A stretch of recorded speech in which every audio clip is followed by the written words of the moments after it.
Right, so it's been about 10 months since I got the bike road legal. What you can see here is how the bike ended up in the end, and I'll be going through all the changes I did to get it to that point at some later stage in the video.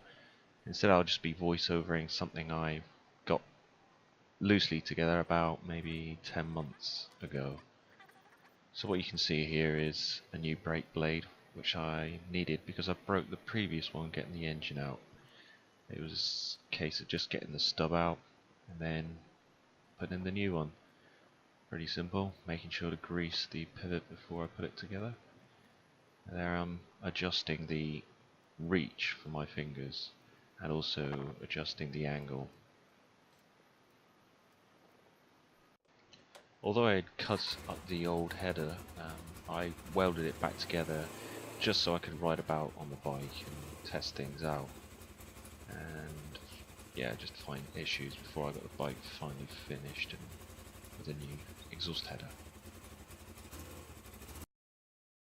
Because the bike came in boxes, there were bits missing, and one of them was the tank rubber, which goes underneath the tank and allows the tank to just sit in place correctly.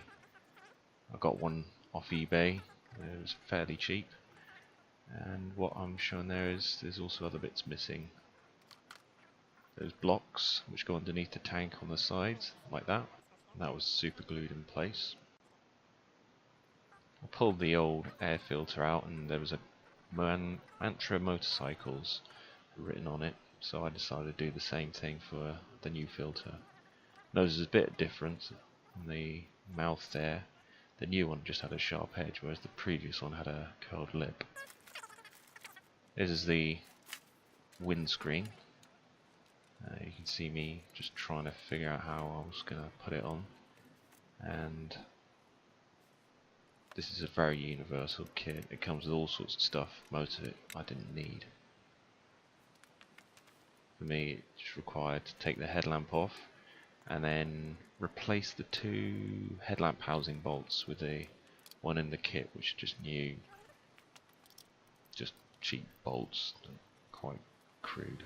But anyway, put longer ones in so you can slide the windshield mounting brackets like so.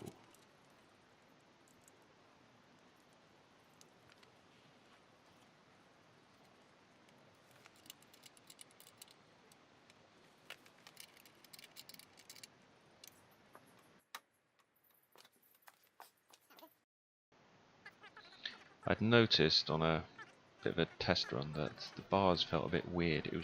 The bike could easily tip into, I think it was the right, but not the left, comparatively. And what you can see here is I'm measuring up, and I found out that the right hand side was bent. So I got a new bar from rental. I just plumbed in the bike into their online calculator and it showed me these bars, but as you saw, they weren't the same bend as what was already on there. Replacing was pretty simple, and I don't think I got all the footage because it just got too dark whilst I was doing this. And yeah, it's a very simple process. Despite the bars being of a different bend, I much preferred this one as it was slightly higher and swept back, and it was fine for just cruising along. In order to get the bike past its MOT, it really needed a new rear tyre on it, so I used the one that was supplied, or that came with the bike, and I also got a new disc for the rear and some pads because I wasn't sure the one that was on there would get through an MOT. It was pretty scored up. So yeah, this is pretty simple, just impact the disc off and get it back on, or get a new one on. It was a bit stuck up on there, that disc, so needed to smack it off. Quite a bit of corrosion there, and that was just wire wheeled off at a different point. I don't know what size that is, but it was over the min thickness that was printed on the previous disc. So yeah, cleaned up all the bolts, put some blue Loctite on, job done. Pretty simple. There's probably a torque setting I should have used, but I just used my arm and just reefed on it.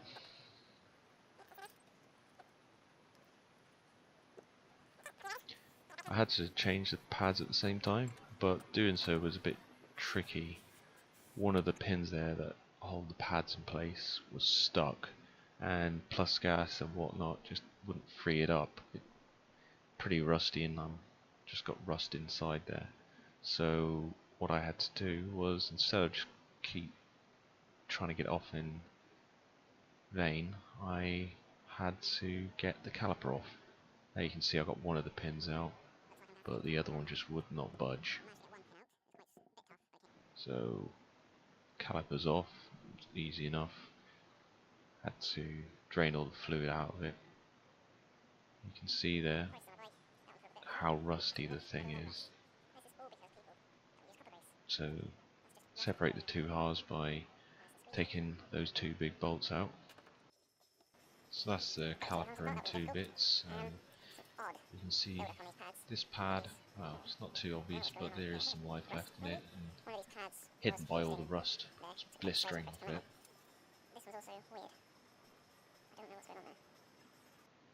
O-ring seals the two sides together, and that was a bit ruined, and I don't think I actually replaced it. I just put it back together and just hope for the best.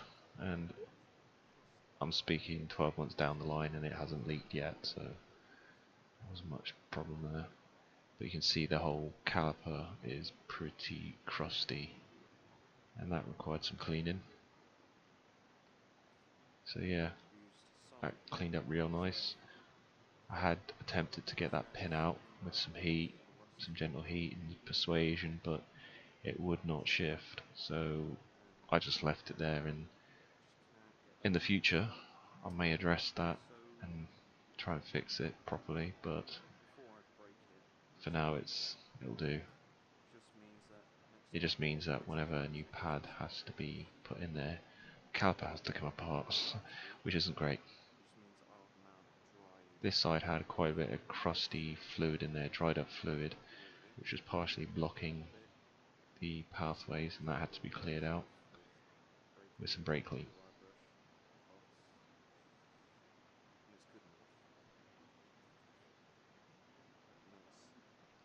And you can see on the edges there where the pads sit, there's been quite a bit of corrosion there, and it just eaten into the caliper, but didn't really make much difference to the bike in the end.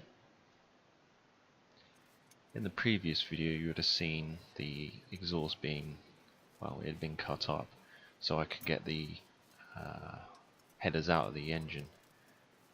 So, and it didn't matter in the end because the sides was rusted right through. So I bought a second-hand one off eBay, and it proved quite clearly, despite what the lister had said, it wasn't in good order. He just sprayed over the rust, and thankfully it wasn't rotted out from underneath, but yeah. So these headers needed to be put back in. I put some copper grease where it needed it, just in case, and then fired up the bike to cure out the paint that had been sprayed on it.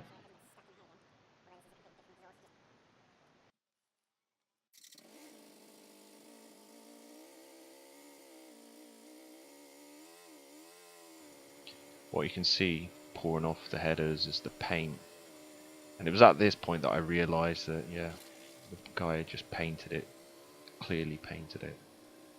So there's me wheeling out to get rid of all the smoke out of the garage.